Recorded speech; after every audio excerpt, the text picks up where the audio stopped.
생명보험회사 광고에 이런 광고가 있었습니다. 한 젊고 예쁜 미망인이 남편이 죽었는데 그러자 10억 원의 보험을 받고 전원주택에서 살게 되었습니다. 차를 세차하며 행복해하는 모습이 그 광고의 내용이었습니다. 그 당시에 그 광고 때문에 수많은 대한민국의 남편분들이 다 열받아 한 적이 있었습니다. 아마도 많은 남편들이 오해한 것은 내가 죽기를 바라는가 아마 이렇게 생각했을는지도 모릅니다. 그 회사 광고의 목적은 사람은 누구나 한 번은 죽기 때문에 죽음을 잘 대비하라는 것이었습니다. 물론 경제적인 측면에서 보면은 아마 그 광고가 잘 대변했다라고 말할 수 있을는지도 모릅니다. 근데 우리의 신자 입장에서 볼 때 과연 보험을 드는 것만이 죽음을 잘 대비하는 것인가 라는 생각을 가지게 됩니다. 여러분, 죽음이란 무엇입니까? 모든 사람이 반드시 죽을 수밖에 없지만은 마치 나는 예외인 것처럼 살아가는 것이 죽음이라고 말한 분도 있었습니다. 우리가 죽음에 대해서 언제 생각하게 됩니까? 아무런 생각이 없이 살다가 갑자기 누군가가 죽게 되면은 그때야 죽음에 대해서 생각하게 됩니다. 지난주에도 우리 교회가 속한 시찰의 목사님께서 갑자기 하나님의 부르심을 받고 소천하게 되었습니다. 저도 장례식에 가서 있다 보니까 저절로 죽음이 무엇인가라고 생각을 하게 되었습니다. 여러분, 이렇듯이 우리는 주위에 내가 사랑하는 가족 또는 사랑하는 지인이 떠나게 될 때 죽음이 무엇인가 다시 한번 생각하게 됩니다. 오늘 아브라함도 마찬가지였습니다.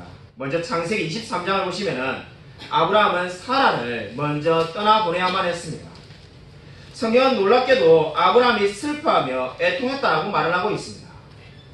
아마 어떤 분은 뭐가 목사님 놀랍습니까? 목사님 사모님이 돌아가시면 울지 않겠습니까? 여러분, 이렇게 말하는지도 모르지만은 제가 놀랍다고 말한 이유는 아브라함이 이삭을 바칠 때 전혀 울지 않았습니다. 하나님이 이삭을 바치라고 말할 때 아브라함이 울었다는 말씀은 성경 그 어디에도 없습니다. 근데 그때도 울지 않았던 이 아브라함이 지금 울고 애통해한다라고 성경은 분명히 말씀하고 있습니다. 왜 이삭 때는 울지 않았던 아브라함이 지금은 울고 있습니까? 다른 점은 고린도전서 15장 26절에 말씀하신 것처럼 죽음이 우리의 대적이라는 겁니다. 이제 이 죽음으로 말미암아, 사라의 죽음으로 말미암아 이제 아브라함은 사라를 다시는 이 세상에서 볼 수가 없습니다. 그렇기 때문에 아브라함은 울면서 애통해할 수밖에 없었습니다. 근데 단지 아브라함은 지금 슬퍼만 한 것이 아니라 이 슬픔을 딛고 일어났는데 아브라함이 울고 일어나서 해 족속에게 한 1000마디가 성경에 기록되어 있습니다. 그러니까 모든 사라의 장례를 다 치르고 난 다음에 같이 함께 살고 있는 그 해 족속에게 이렇게 4절에 말씀하였습니다. 여러분, 우리 23장 4절을 다시 한번 읽겠습니다. 창세기 23장 4절 함께 읽겠습니다. 시작. 나는 당신들 중에 거류하는 자이니 당신들 중에서 내게 매장할 소유주를 주어 내가 나의 죽은 자를 내 앞에서 내어다가 장사하게 하시오. 이 말의 의미가 무엇입니까? 아브라함은 사라의 죽음을 통해서 아브라함 자신은 이 세상에 영원히 속한 자가 아니라 바로 저 천국에 속한 자임을 알게 되었다라고 말을 하고 있습니다. 이 말이 저와 여러분이 주목해 보아야 될 말입니다. 저와 여러분의 삶에 끊임없이 죽음이 일어납니다. 때로는 사랑하는 부모를 먼저 보낼 때가 있고 심지어 안타깝게도 자녀를 먼저 보내야 될 때도 있습니다. 그럴 때 여러분은 오늘 이 아브라함처럼 나는 당신들 중에 나그네요, 거류하는 자라고 담대하게 선포할 수 있습니다. 아브라함은 그 모든 슬픔을 딛고 일어나서 자신의 존재가 천국에 있는 사람이라는 것을 깨닫게 되었습니다. 제가 고등학교 1학년 때 저희 할아버지가 세상을 떠나셨습니다. 경기도 연천에서 장례식을 치르는데 할아버지의 관을 땅에 묻는 화관식을 할 때였습니다. 이제 관이 땅에 들어가는 순간이었는데 갑자기 저희 아버지가 그 무덤 안으로 뛰어들어가셔는 관을 부여잡고는 아버지 제가 잘못했습니다라고 얼마나 우시던지 깜짝 놀랐습니다. 일하는 분들이 빨리 관을 묻고 가야 된다고 이제 나오시라고 해도 나오지 않고 계속 울면서 자신이 이 할아버지께 속상하게 만들었던 일, 그러한 것을 막 후회하면서 계속 우시는 것을 보았습니다. 자, 그 모습이 제게 큰 충격을 가져다 주었습니다. 자, 그때 처음으로 죽음이 무엇인지에 대해서 곰곰하게 생각하게 되었습니다.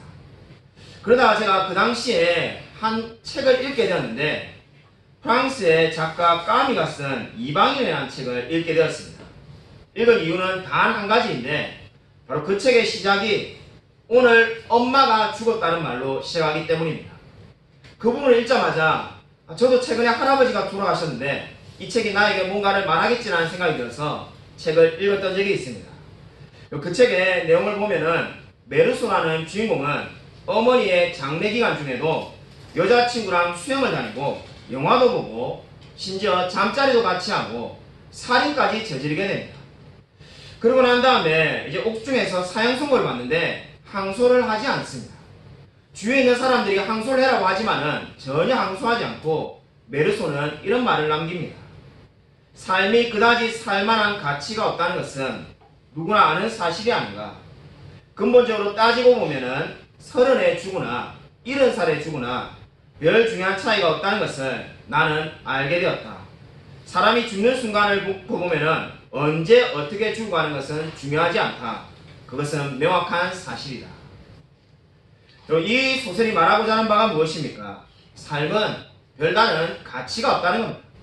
10살에 죽으나 30에 죽으나 70에 죽으나 아무런 가치가 없는 것이 삶이라는 겁니다. 이 얼마나 냉소적이고 허무적인 말이 아닐 수가 없습니다. 아마 만약에 우리 중에 삶을 이렇게 생각하는 사람이 있다면 자신의 삶을 결코 훌륭하게 살아갈 수가 없을 것입니다. 살아봐야 가치가 없는 삶을 위해서 누가 열심히 살 수가 있겠습니까? 그에 반해서 오늘 아브라함은 어떻게 고백하고 있습니까? 나는 나그네요, 거류자라고 그렇게 고백하고 있습니다. 자신이 가장 사랑하는 아내 사라가 죽었습니다. 무려 70년 이상을 함께 살았는데 그 아내가 죽었는데 지금 아브라함은 어떻게 고백하고 있습니까? 나는 나그네요, 거류자라고 고백하고 있습니다. 여러분, 이 말은 어떤 의미를 담고 있습니까? 자신의 모든 소망이 하늘에 있다는 것을 나타내고 있습니다. 여러분, 인생에 있어서 언젠가는 한 번쯤은 적어도 저와 여러분이 사랑하는 가족을 떠나보내야 될 때가 올 것입니다. 그때 저와 여러분의 신앙이 나타나게 될 것입니다. 가족을 잃은 슬픔에 이 소설 이방인에 나오는 그 메르소처럼 인생은 살만한 가치가 없다라고 말하는 그러한 사람이 될 것인지, 아니면 아브라함처럼 나는 나그네요, 거류자라고 말하는 그러한 사람이 될 것인지, 그 선택이 저와 여러분 앞에 있습니다. 여러분, 이 아브라함의 고백을 기억하십시오. 저와 여러분은 결코 이 땅에서 영원히 살아가는 사람이 아님을 성경은 말씀하고 있습니다. 여러분, 창세기 25장 8절로 한번 보시겠습니다. 창세기 25장 8절을 보시면은 아브라함이 자기 열조에게로 돌아갔다라고 말씀하고 있습니다. 사라가 먼저 하나님께로 돌아갔고 이제 아브라함이 죽어서 자기 열조에게 돌아갔습니다. 여기서 열조에게 돌아갔다는 것은 그냥 단순히 아브라함이 죽었다는 것을 의미하지 않습니다. 왜냐하면 아브라함은 그의 조상과 함께 장사되지 않았기 때문입니다. 아브라함은 마므레 근처 막벨라 굴에 사라와 함께 장사되었습니다. 그러면 누가 아브라함의 열조입니까? 이 온전한 의미에서 아브라함의 열조는 셋과 에노스와 그리고 게남과 무두셀라, 노아 등 하나님께 충성된 삶을 살았던 사람이 바로 아브라함의 열조입니다. 여러분, 누가 저와 여러분의 열조입니까? 언젠가 멀지 않는 미래에 저와 여러분의 삶에 대해서도 기록될 날이 있을 것입니다. 그때 누구누구는 자신의 삶을 마치고 열조에게 돌아갔다라고 기록을 받아야만 합니다. 저와 여러분의 믿음이 있다면 정말 아브라함과 동일한 그러한 평가를 받게 될 것입니다. 여러분, 아브라함이 믿음을 지키기 힘들었을까요? 아니면 저와 여러분이 믿음 생활을 하기가 더 힘들까요? 그럼 한번 생각해 본 적이 있습니까? 아브라함이 믿음 생활을 하기가 더 어려울까요? 아니면 우리가 더 하기가 힘들겠습니까? 정답은 신약시대를 살고 있는 우리가 구약시대의 성도들보다 믿음을 지키기가 훨씬 더 쉽습니다. 그 이유는 두 가지가 있는데, 첫 번째 이유는 우리는 믿음의 조상들의 삶을 성경을 통해서 잘 알고 있습니다. 아브라함과 사라가 씻었던 시대에는 성경이 없었습니다. 그들은 부분적으로 보여주신 하나님의 뜻을 의지하며 살아갈 수밖에 없었습니다. 하지만 우리는 믿음의 조상들이 어떻게 살았는지, 어떻게 살 때 하나님께서 기뻐하셨고 어떻게 살 때 실패했는지를 다 알 수가 있습니다.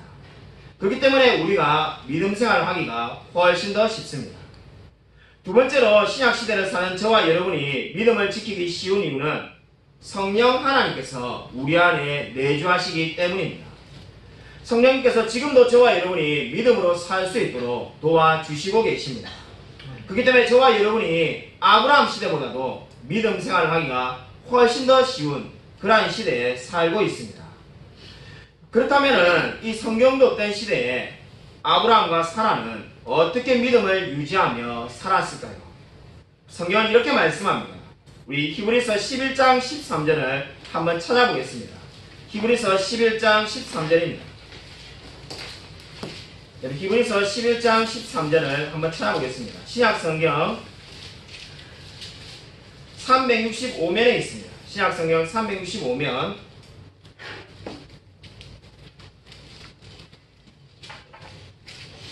신약성경 365면 히브리서 11장 13절 다 찾았으면 같이 한 목소리로 읽겠습니다. 네, 시작. 이 사람들은 다 믿음을 따라 죽었으며 약속을 받지 못하였으되 그것을 멀리서 보고 환영하며 또 땅에서는 외국인과 남매임을 증언하였으니. 아멘. 아멘.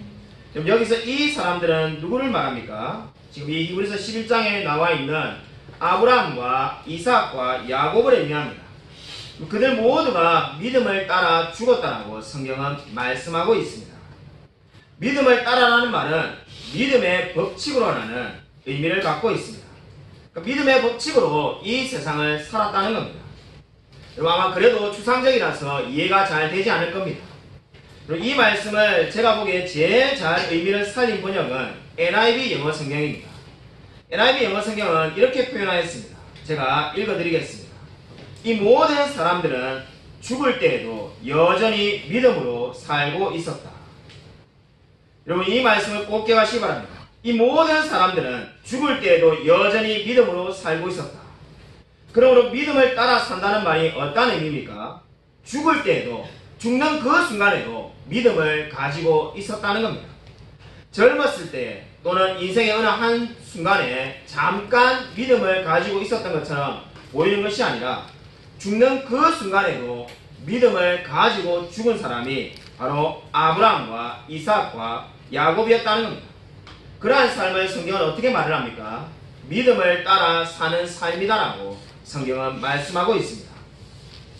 그러면 아브라함과 사라가 어떻게 믿음으로 살았겠습니까? 13절을 보시면은 그들이 어떻게 했다는 겁니까? 약속을 받지 못하였으되 그것들을 멀리서 보고 환영하며 이렇게 말을 하고 있습니다. 이 약속을 받지 못하였다는 말이 좀 이상하게 들리지 않습니까? 아브라함은 우리가 알다시피 창세기 12장에 분명히 하나님께 약속을 받았는데 왜 약속을 받지 못하였다고 말씀하고 있을까요? 이 말씀을 좀 더 정확하게 번역하면은 그들이 약속한 것들을 받지 못하였다고 할지라도 이렇게 번역해야 됩니다. 그러니까 지금 아브라함이 약속한 것들을 다 받지 못하였다고 할지라도 멀리서 보고 환영했다는 겁니다. 여러분 하나님께서 아브라함에게 주신 약속들이 있었습니다. 너로 하여금 큰 민족을 이루리라. 그리고 약속의 땅을 주실 거라고 약속을 주었습니다. 네, 여러분 그 약속이 이루어졌습니까? 이루어지지 않았습니까? 아브라함의 때에 이루어지지 않았습니다. 아브라함은 아직까지 큰 민족을 이루지 못하였습니다. 그렇기 때문에 성경이 어떻게 말합니까? 아직까지 약속이 다 이루어지지 않았지만은 그래도 아브라함은 어떻게 했다는 겁니까? 멀리서 보고 환영하였다는 겁니다. 여기서 멀리서 보았다는 말은 거리를 말하고 있는 것이 아니라 시간적인 의미를 말씀하고 있습니다. 아브라함은 하나님이 약속한 것을 완전히 이해하지 못하였지만은 믿음의 눈으로 장차 일어날 것이라는 것을 바라보며 멀리서 환영하며 살았다는 겁니다. 그래서 성경의 요한복음 8장 56절은 너희 조상 아브라함은 나의 때 볼 것을 즐거워하다가 보고 기뻐했느냐고 말씀하였습니다. 그리고 계속해서 히브리서 11장 13절의 마지막 부분을 보십시오. 또 땅에서는 외국인과 나그네의 힘을 증언하였으니 이렇게 말을 하고 있습니다. 아브라함이 나그네의 힘을 증언하며 살았다는 겁니다.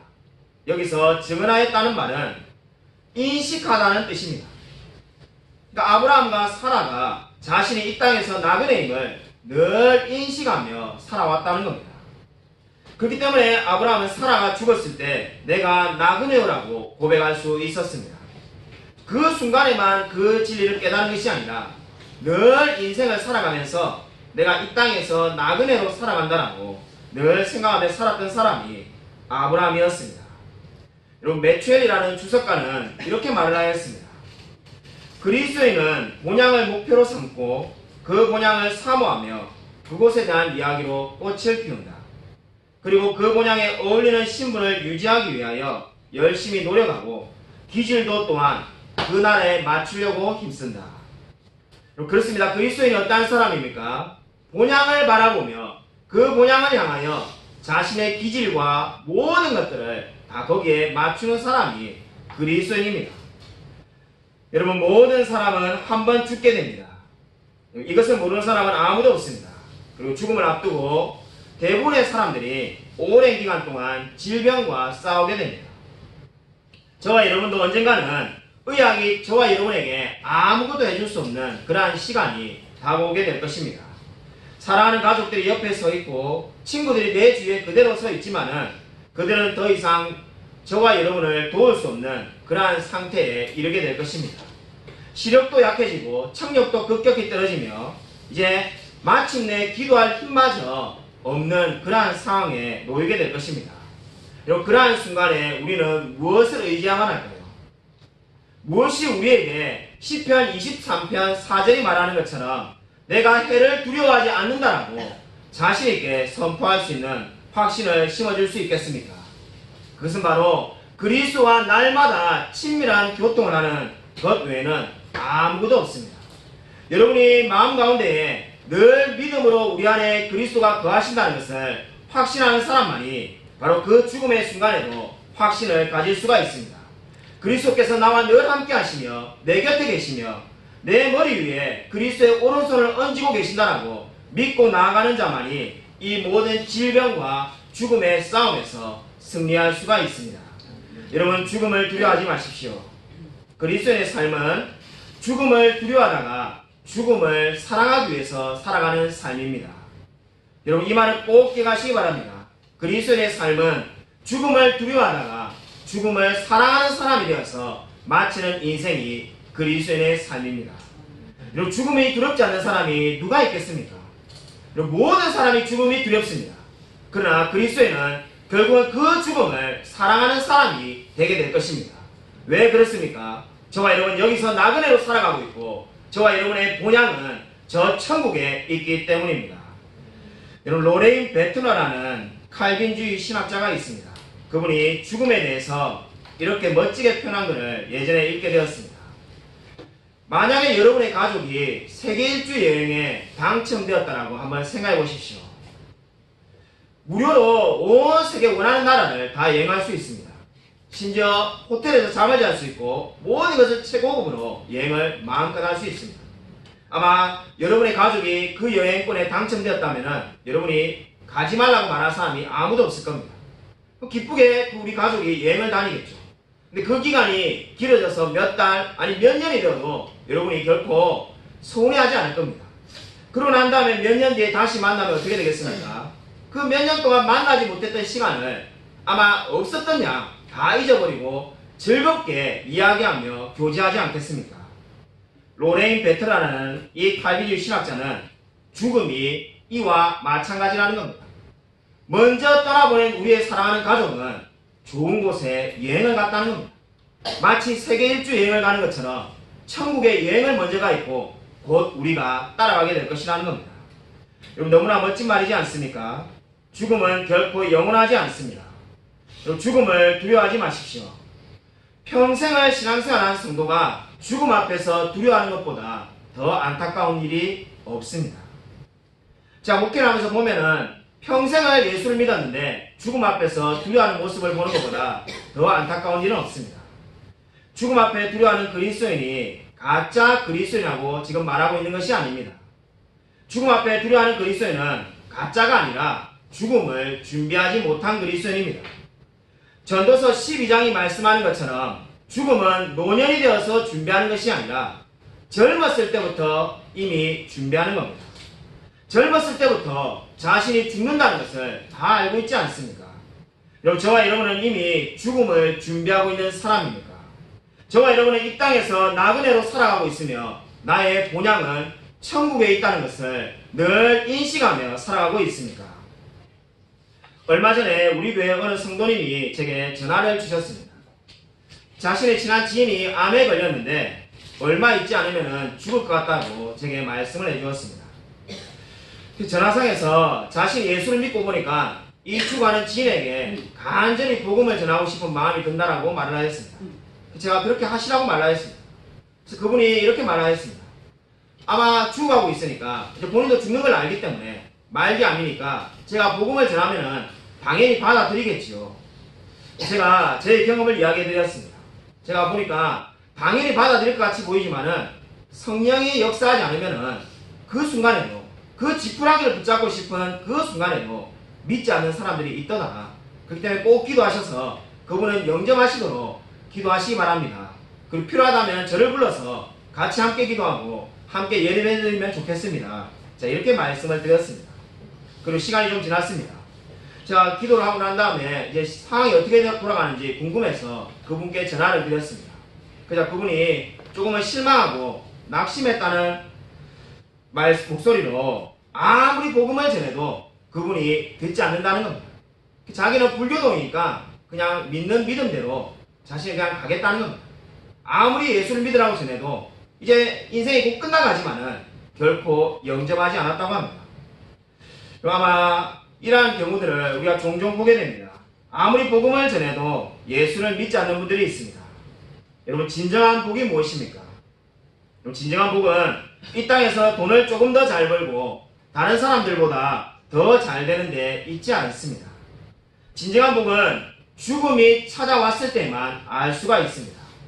살아있을 때는 더 좋은 집에 있고 더 좋은 차를 타는 것이 진정한 복이라고 생각했지만은 죽는 그 순간에는 아무런 도움이 되지 않습니다. 여러분, 수위에는 호주머니가 없다는 말이 있지 않습니까?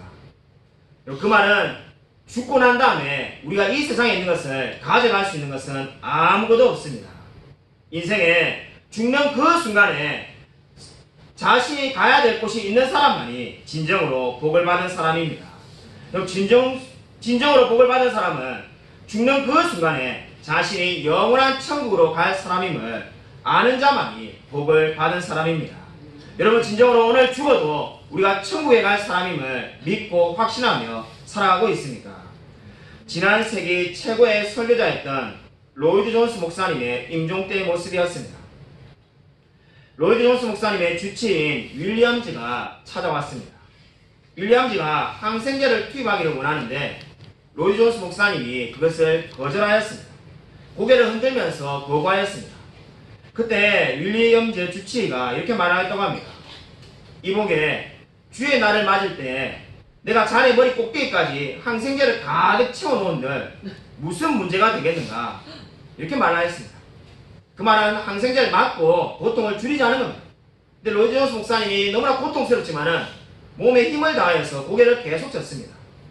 그자 윌리엄 주치의가 너무나 안타까워가지고 나는 지금 자네가 평안하길 바란다라고 그렇게 말합니다. 그래도 반응이 없습니다. 그러자 너의 모습이 너무나 슬프고 애처롭게 보이기 때문에 내가 괴롭기 때문에 나를 위해서라도 항생제를 맞기를 권하였습니다. 그러자 로이드 존스 목사님이 있는 힘을 다하여서 이렇게 말을 하였다고 합니다. 나는 슬프지 않아. 나는 죽는 것이 결코 슬프지 않아. 그러한 다음에 가족들을 향해서 쪽지에다가 글을 남기셨다고 합니다. 더 이상 낫게 해달라고 기도하지 말라. 나의 영광을 방해하지 말라. 이 말이 무엇을 보여줍니까? 이제 하나님께로 자신은 갈 자임을 확신하고 있다는 겁니다. 죽는 그 순간에도 결코 슬프지 아니하며 자신은 천국에 갈 자임을 알고 담대하게 그 모든 죽임을 이겼다라고 고백하고 있습니다. 여러분 죽음을 두려워하지 않고 살아가고 있습니까? 혹시 우리 가운데 저보다 더 젊거나 나이가 어린 분들은 오늘 도대체 나하고 전혀 상관이 없는 주제에 설교를 들었구나 이렇게 생각하는 분이 없기를 바랍니다. 여러분 죽음은 젊었을 때부터 이미 준비하는 겁니다. 여러분 언제 죽을지 그 누구도 아무도 알지 못합니다. 저는 죽음에 대해서 말씀을 볼 때마다 묵상할 때마다 늘 떠오르는 한 성경 구절이 있습니다. 찾지는 않겠습니다만은 여러분이 다 알고 있는 성경 구절입니다. 출애굽기 3장 15절에 모세가 하나님 앞에 나아가서 하나님이 모세에게 애굽의 바로에게 찾아가라고 말합니다. 당시의 최고의 권력자인 세계 최강대국 애굽의 왕 바로에게 가서 하나님의 말씀을 전하라는 겁니다. 그때 모세가 못 간다라고 7번을 거절합니다. 그때 하나님께서 모세에게 어떻게 말씀하십니까? 아브라함의 하나님, 이삭의 하나님, 야곱의 하나님이 너를 보내었다라고 바로에게 전하라고 말을 합니다. 그럼 저는 처음에 그 말씀을 묵상하면서 도대체 세계 최강대국에게 가는 이 모세에게 아브라함의 하나님, 이삭의 하나님, 야곱의 하나님이 도대체 무슨 의미가 있는가 이해하지 못하였습니다. 마치 제가 지금 미국의 트럼프 대통령을 만나러 가는데 제가 김유신 장군의 70대 손입니다라는 게 무슨 의미가 있겠습니까? 이미 김유신 장군은 죽었는데. 근데 이 말씀을 제가 곰곰이 묵상하다가 깨닫게 된 게 있습니다. 아브라함이 지금도 살아있다는 겁니다. 그리고 그 말씀의 원어를 보면은 지금도 아브라함이 살아있고 이삭도 살아있고 야곱도 살아있다는 겁니다. 바로 너가 알다시피 이스라엘의 조상 아브라함은 죽었다고 생각하지만은 하나님도 살아계신 분이고 아브라함도 지금 하나님 옆에서 천국에서 살아있다는 겁니다. 그래서 우리는 죽어있는 자의 종교를 믿고 있는 것이 아니라 살아서 역사하는 하나님과 그분을 믿고 있다는 것이 바로 그 말씀의 의미가 되겠습니다. 제가 그 말씀을 믿고 큰 위로를 받았습니다. 바로 아브라함이 지금도 살아있습니다. 그리고 지금도 천국에서 우리 신앙의 모든 선배들이 살아 역사하고 있습니다. 여러분 저와 여러분은 바로 이 진리를 믿고 있습니다. 저와 여러분은 죽은 자의 하나님을 믿고 있는 것이 아닙니다. 여러분 죽음은 결코 우리를 위협할 수가 없습니다. 여러분 아브라함은 이 모든 것을 믿고 이 모든 약속을 아직 받지는 못하였지만 오실 그리스도를 바라보며 죽음도 이겼습니다. 여러분의 인생을 어떻게 살아가고 있습니까? 저와 여러분은 마지막을 향하여 지금 살아가고 있는 것입니다. 여러분 저와 여러분의 인생은 얼마 남았든지 간에 그 종착역을 향하여 달려가고 있습니다. 여러분 진정으로 이 믿음을 가지시기 바랍니다. 저와 여러분은 죽은 자의 하나님을 믿고 있는 것이 아니라 아브라함과 이삭과 야곱이 살아있는 그 살아있는 하나님을 믿고 있습니다. 아무쪼록 우리 인생의 질병과 죽음 앞에서도 이 믿음을 가지고 모든 어려움을 이기며 승리하며 살아가는 저와 우리 모든 성도님이 되시기를 주님의 이름으로 간절히 축원드립니다.